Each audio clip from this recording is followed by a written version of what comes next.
Hello friends, नमस्कार। मैं प्रेमलता आप लोगों का स्वागत करती हूँ। इस वीडियो में हम करने वाले हैं 23 जनवरी 2023 के आए हुए प्रश्न करेंगे। ईवीएस में 15 नंबर के एनसीईआरटी बुक आधारित प्रश्न आते हैं और 15 नंबर पेडागोजी आते हैं। तो आज इस वीडियो में हम 15 नंबर के एनसीईआरटी आधारित प्रश्न करेंगे। व्याख्या सहित आप लोगों को बताएंगे कहाँ से प्रश्न आए हुए हैं और किस चैप्टर से लिया गया है। चैप्टर के नाम सहित आपको डिटेल में मैं बताऊंगी। तो चलिए शुरू करते हैं। प्रश्न संख्या 1, वाष्पन के कारण शीतलन की प्रक्रिया तब धीमी होती है जब वायुमंडल में जल के खुले पृष्ठ का क्षेत्रफल ऑप्शन से ए बढ़ता है और वायु की बहने की चाल अधिक होती है, बी बढ़ता है और वायु के बहने की चाल कम होती है, सी घटता है और वायु के बहने की चाल कम होती है, डी घटता है और वायु बहने की चाल अधिक होती है। तो यहाँ पर वाष्पन के कारण शीतलन की प्रक्रिया धीमी होती है, ये पूछा गया है जब वायुमंडल में जल के खुले पृष्ठ का क्षेत्रफल अगर मान लीजिए गीला कपड़ा है, गीले कपड़े को हम फैलाएंगे नहीं, ऐसे रख देंगे तो इसमें क्या होगा, जल्दी नहीं सूखेंगी कपड़ा। अगर हम फैला देते हैं तो जल्दी सूख जाते हैं।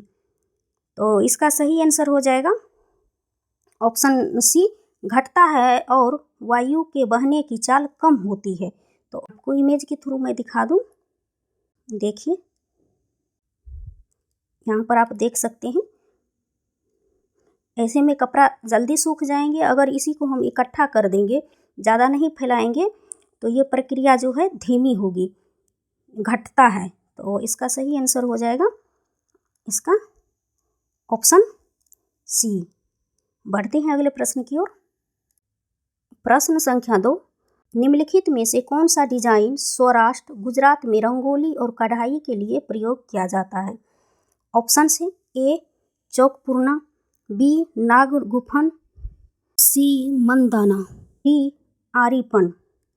तो ये जो प्रश्न आया है, सभी लोग बोलते थे कि ईवीएस में अब की बार आउट ऑफ सिलेबस क्वेश्चन आए हैं। ऐसा नहीं है, हमारे जो है एनसीईआरटी की बुक 3 क्लास से लेकर के 5th क्लास तक की एनसीईआरटी ईवीएस की बुक, वहीं से आया है प्रश्न। तो अब ये प्रश्न जो है आए हैं कक्षा 5वीं की ईवीएस बुक चैप्टर नंबर 2 कहानी सपेरों की से लिया गया है। वहीं पर एक जो है आप लोगों को चित्र के थ्रू में दिखा दूँ कि ऐसा चित्र होता है नागगुफन। नागगुफन जो है इस प्रकार के होते हैं। आप जब सपेरों की कहानी पढ़िएगा तो पहले पृष्ठ पर ही है। तो नागगुफन जो है ऐसे डिजाइन रंगोली, कढ़ाई और दीवारों को सजाने के लिए सौराष्ट्र, गुजरात और दक्षिण भारत में प्रयोग किए जाते हैं। तो इस प्रकार इसका सही आंसर हो जाएगा ऑप्शन बी। आपको मैं एनसीईआरटी का भी कटिंग दिखा देती हूँ। आप यहाँ डायरेक्ट हमने एनसीईआरटी बुक से ये लिए हैं, आप यहाँ पर देख सकते हैं। और यहाँ पर इसमें ये भी प्रश्न आया हुआ है, आगे प्रश्न है ये, बीन के पार्टी के बाजे यहाँ पे दिया हुआ है। नागगुफन ऐसे डिजाइन रंगोली, कढ़ाई और दीवारों को सजाने के लिए सौराष्ट्र, गुजरात और दक्षिण भारत में प्रयोग किए जाते हैं। तो ये प्रश्न यहाँ से बना था। जिसने एनसीईआरटी की बुक नहीं पढ़ी होगी वो आंसर नहीं दे पाएंगे, उसे लगेगा आउट ऑफ सिलेबस है। ऐसा नहीं है। बढ़ते हैं अगले प्रश्न की ओर। प्रश्न संख्या 3, खाद्य के विषय में निम्नलिखित में से कौन सा विकल्प सत्य है। ए यह मृदा की जल धारण क्षमता में वृद्धि करता है, बी यह गैसों को विनिमय रोकने के लिए मृदा को अरंधी बनाता है, सी यह मित्र जीवाणुओं की संख्या में वृद्धि करता है, डी यह मृदा संरचना को बेहतर बनाता है। ऑप्शन से ए बी तथा सी, बी सी तथा डी, ए सी तथा डी, डी ए बी तथा डी। ऑप्शन ए में दिया गया है यह मृदा की जल धारण क्षमता में वृद्धि करता है। तो ए ऑप्शन सही है, वृद्धि करता है जल धारण क्षमता में। बी में दिया गया है यह गैसों का विनिमय रोकने के लिए मृदा को अरंदी बनाता है, तो ये ऑप्शन गलत है। यह मित्र जीवाणुओं की संख्या में वृद्धि करता है, ये भी ऑप्शन सही है। यह मृदा संरचना को बेहतर बनाता है, ये भी ऑप्शन सही है। तो इस हिसाब से बी जहाँ जहाँ है वो ऑप्शन काट दीजिए। यहाँ भी बी है, यहाँ भी बी है, ऑप्शन ए में भी है। इसका सही आंसर हो जाएगा ऑप्शन सी। प्रश्न संख्या 4, निम्नलिखित में से भारत के संघ शासित प्रदेशों का युगल चुनिए। ऑप्शन है ए जम्मू और कश्मीर और अंडमान और निकोबार द्वीप समूह, बी नागालैंड और लक्षद्वीप, सी दिल्ली और मिजोरम, डी चंडीगढ़ और झारखंड। हमारे देश में 28 राज्य और 8 केंद्र शासित प्रदेश हैं। अंडमान एवं निकोबार द्वीप समूह, चंडीगढ़, दादर तथा नगर हवेली और दमन एवं दीव, जम्मू एवं कश्मीर, लद्दाख, लक्षद्वीप, दिल्ली, पुदुचेरी, ये 8 केंद्र शासित प्रदेश हैं। तो इसे भी ध्यान रखिएगा क्योंकि पूछा जा सकता है। पहला ही ऑप्शन इसका सही हो जाएगा, जम्मू और कश्मीर और अंडमान और निकोबार द्वीप समूह। तो बढ़ते हैं अगले प्रश्न की ओर। प्रश्न संख्या 5, कक्षा 5 की पाठ्य पुस्तक पर गोलकुंडा जिले का एक मानचित्र छपा है।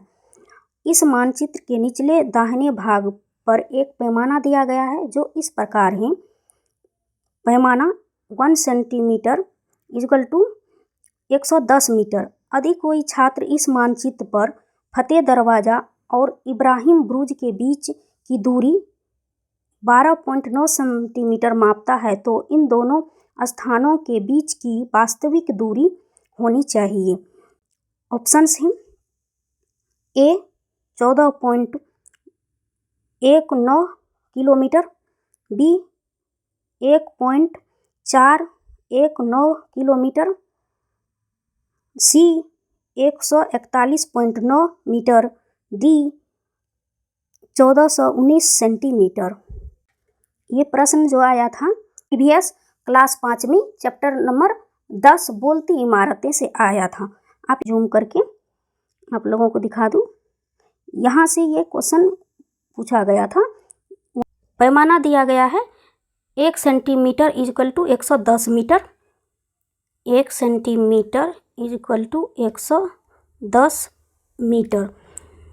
तो हम 12.9 cm को गुना करेंगे 110 से, तो हम ऐसे लिख सकते हैं 12.9 मल्टीप्लाई 110। यहाँ पर बटा दे देंगे, ये दशमलव हटाएंगे तो नीचे 10 आ जाएंगे, तो ये जीरो कट गया। 129 और 11 को गुना करेंगे,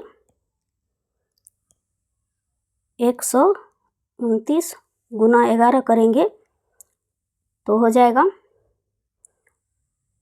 129 ऐसे लिख देंगे, हो जाएगा 1419 मीटर। ये मीटर में निकला है तो यहाँ पर मीटर नहीं दिया हुआ है। मीटर में बदलने के लिए हम ऐसे लिख सकते हैं 1419 बटा 1000 से भागा दे देंगे, तो जितना जीरो है यहाँ पर पॉइंट आ जाएगा, तो इसका सही आंसर हो जाएगा 1.419। तो किलोमीटर में दिया हुआ है, तो इसका सही आंसर हो जाएगा ऑप्शन बी। बढ़ते हैं अगले प्रश्न की ओर। प्रश्न संख्या 6, माउंट एवरेस्ट की चोटी की समुद्र तल से ऊंचाई है। ऑप्शंस हैं ए 7300 मीटर, बी 8300 मीटर, सी 8900 मीटर, डी 8950 मीटर। ये प्रश्न कहाँ से आया था? पर्यावरण अध्ययन आसपास जो है 5वीं कक्षा की अध्याय 9 डायरी कमर सीधी ऊपर चढ़ो से लिया गया था। तो इसका सही आंसर मैं आप लोगों को इसका ओरिजिनल कटिंग भी दिखा दूं। 8900 मीटर ऊंची चोटी माउंट एवरेस्ट नेपाली नाम सागरमाथा पर कदम रखा था। तो ये यहाँ से प्रश्न आया हुआ था। तो इसका सही आंसर हो जाएगा ऑप्शन सी, 8,900 मीटर समुद्र तल से इसकी ऊंचाई है। तो ऑप्शन सी इसका सही आंसर है। बढ़ते हैं अगले प्रश्न की ओर। प्रश्न संख्या 7, धूम कोहरे के विषय में निम्नलिखित में से कौन सा कथन सत्य है? ऑप्शन है ए, प्रायः सर्दियों में बनता है, बी, धुएं और कोहरे से बनता है, सी, ओजोन का अपक्षय करता है, डी, दम्मा और खांसी उत्पन्न करता है। ऑप्शन है एक, ए, सी तथा डी, ए, बी तथा सी, ए, बी तथा डी, बी, सी तथा डी। तो देखते हैं इसका कौन सा ऑप्शन सही है। तो प्रायः सर्दियों में बनता है, ये कथन सही है। धूम और कोहरा होता है जो धुएं तथा कोहरे से बनता है, तो ये ऑप्शन सही है। धुएं में नाइट्रोजन के डाइऑक्साइड उपस्थित हो सकते हैं जो अन्य वायु प्रदूषकों तथा कोहरों के संयोग से धूम कोहरा बनाते हैं, तो धुआं भी है इसका कारण, तो ये भी ऑप्शन सही है। ओजोन का अपक्षय करता है, तो ये ऑप्शन गलत है। डी में दिया गया है दम्मा और खांसी उत्पन्न करता है, तो इसके कारण जो धूम और कोहरे के कारण जो है सांस लेने में कठिनाई होती है, में कठिनाई होने वाले रोग हैं दम्मा, खांसी जो है हैं। तो इसका ये डी भी सही है। तो इस हिसाब से सी गलत है, तो सी जहाँ है वो ऑप्शन काट दीजिए। यहाँ भी सी है, ये भी ऑप्शन काट दीजिए। डी में भी सी है, ये भी ऑप्शन काट दीजिए। इसका सही आंसर हो जाएगा ऑप्शन सी, ए, बी तथा सी सही है। बढ़ते हैं अगले प्रश्न की ओर। प्रश्न संख्या 8, भारत की राजधानी की स्थिति के सापेक्ष जयपुर राजस्थान की राजधानी और देहरादून उत्तराखंड की राजधानी किस दिशा में क्रमशः है? ऑप्शन है दक्षिण पूर्व और उत्तर पूर्व, उत्तर पूर्व और दक्षिण पश्चिम, दक्षिण पश्चिम और उत्तर पूर्व, उत्तर पश्चिम और दक्षिण पूर्व। तो मैप पर देख लेते हैं। मान लीजिए ये उत्तर पश्चिम पूर्व दक्षिण। प्रश्न में कहा गया भारत की राजधानी की स्थिति के सापेक्ष जयपुर, तो राजधानी यहाँ है, तो जयपुर कहाँ है? यहाँ है। सापेक्ष मतलब दक्षिण पश्चिम की ओर है। अब कह रहा है देहरादून उत्तराखंड की राजधानी क्रमशः किस दिशा में है? तो ये राजधानी के सापेक्ष, तो राजधानी के सापेक्ष इधर है, तो उत्तर पूर्व की दिशा में। ये जो है उत्तर पूर्व की दिशा, ये हो गया दक्षिण पश्चिम की दिशा। तो इसका सही आंसर हो जाएगा, देखते हैं ऑप्शन में। इसका सही आंसर हो जाएगा ऑप्शन सी, दक्षिण पश्चिम और उत्तर पूर्व दिशा होगी। तो ऑप्शन सी इसका सही आंसर है। बढ़ते हैं अगले प्रश्न की ओर। प्रश्न संख्या 9, निम्नलिखित में से पृथक्करण के कौन से क्रियाकलाप प्राथमिक कक्षा में उपयुक्त होंगे? ए, वाष्पीकरण, बी, फटकना, सी, चुंबकीय पृथक्करण, प्रभाजी आसवन। ऑप्शन है ए तथा डी, बी तथा डी, बी, सी तथा डी, ए, बी तथा सी। देख सकते हैं ये जो है चैप्टर 5 क्लास 6 साइंस बुक से लिया गया है। तो आप यहाँ पर देख सकते हैं भूसा अनाज के भारी बीजों से निष्पादन के विधि द्वारा पृथक किया जाता है, तो उसमें इसी के बारे में बताया गया है। थ्रेसिंग के बारे में, मिट्टी एवं जल का मिश्रण कैसे अलग किया जाता है।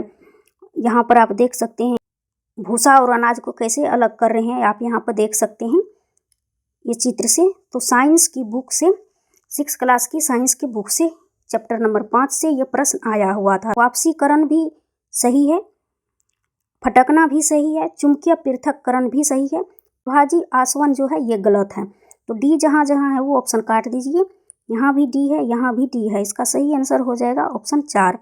प्रश्न संख्या 10, निम्नलिखित में से कौन से वाद्य यंत्रों का प्रयोग बीन मंडली में होता है? तो आप लोगों को मैं दिखा देती हूँ पहले इमेज, ये कहाँ से क्वेश्चन आया है। आप यहाँ पर देख सकते हैं कहानी सपेरों की दिखा देती हूँ।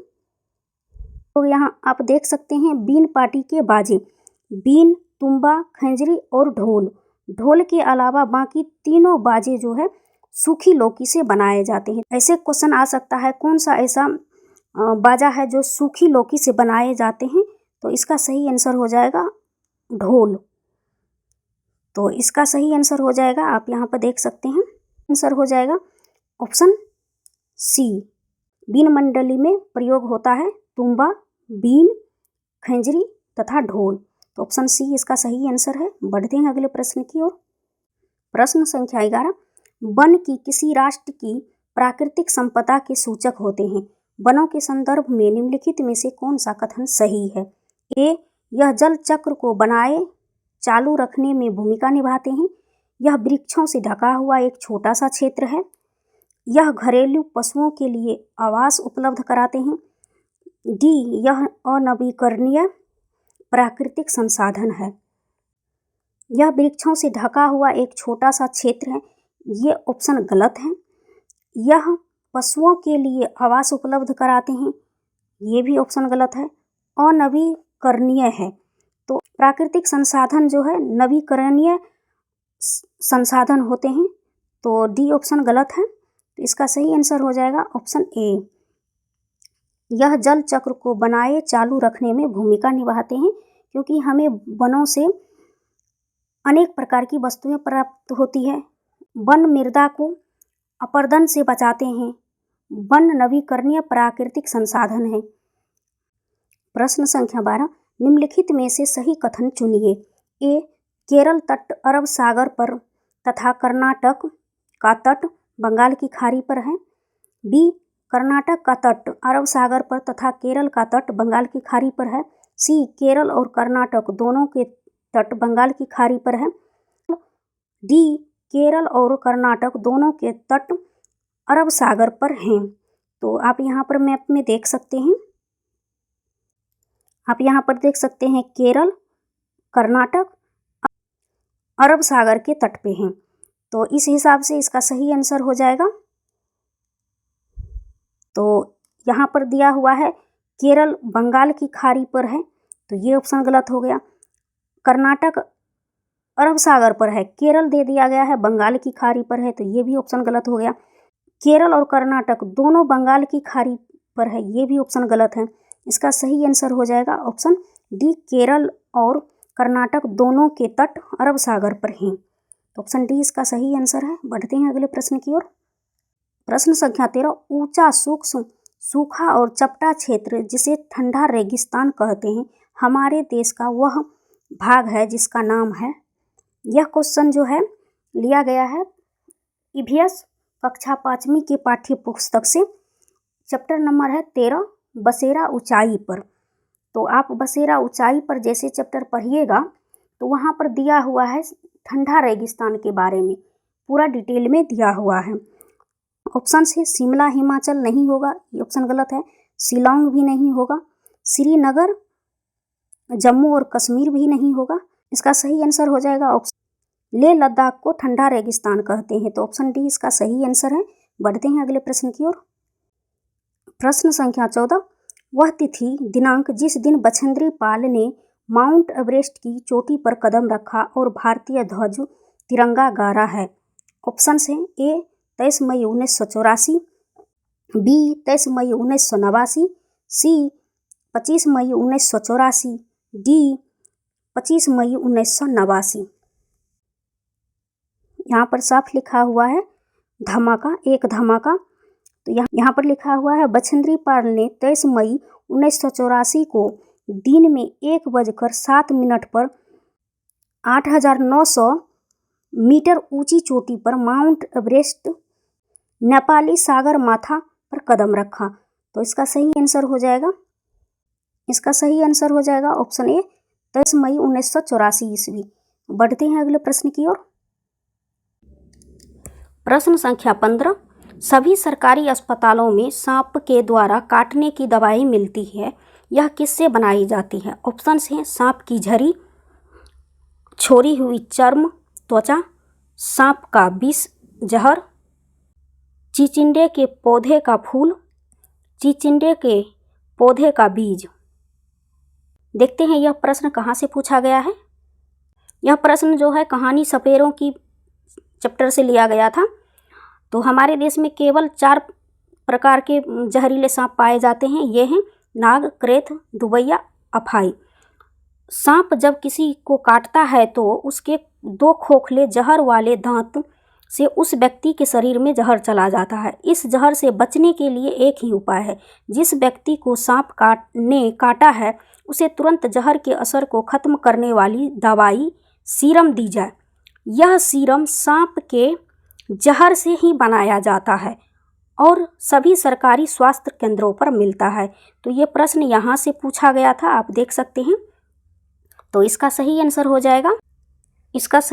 जाएगा ऑप्शन बी, सांप का विष और जहर से सांपों के काटने की दवाई बनाई जाती है। तो ऑप्शन बी इसका सही आंसर है। आज की वीडियो में बस इतना ही। मिलती हूँ अगले वीडियो में नए प्रश्नों के साथ। Thank you so much.